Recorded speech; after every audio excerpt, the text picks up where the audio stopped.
বাংলাদেশের সাম্প্রতিক ঘটনাবলী এদেশের অভ্যন্তরীণ বিষয় বলে মন্তব্য করেছে ভারত।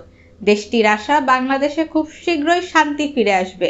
ভারতের পররাষ্ট্র মন্ত্রণালয়ের মুখপাত্র রণধীর জয়সওয়ালকে বাংলাদেশের ছাত্র আন্দোলন নিয়ে অনেক প্রশ্ন করা হয়।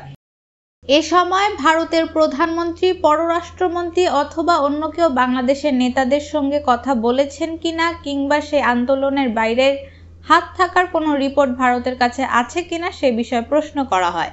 রণধীর জয়সওয়াল এসব প্রশ্নের জবাব সম্পূর্ণভাবে এড়িয়ে গেছেন।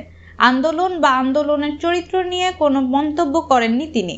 আন্দোলন চলাকালীন সে দেশে বসবাসকারী ভারতীয় শিক্ষার্থী ও অন্যান্যদের নিরাপদে ফিরিয়ে আনার ক্ষেত্রে বাংলাদেশ সরকারের সাহায্য ও সহযোগিতার কথা উল্লেখ করে ভারতের মুখপাত্র জানান, এখন পর্যন্ত ৬,৭০০-র বেশি ভারতীয় নিরাপদে দেশে ফিরেছেন।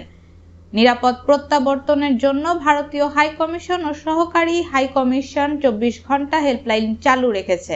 তিনি আরও বলেন, সে দেশের ঘটনাবলীর দিকে ভারত তীক্ষ্ণ দৃষ্টি রেখেছে, তবে সেখানে যা চলছে তা সম্পূর্ণভাবে তাদের অভ্যন্তরীণ বিষয়। ভারতের আশা খুব শীঘ্রই বাংলাদেশের পরিস্থিতি স্বাভাবিক হয়ে উঠবে।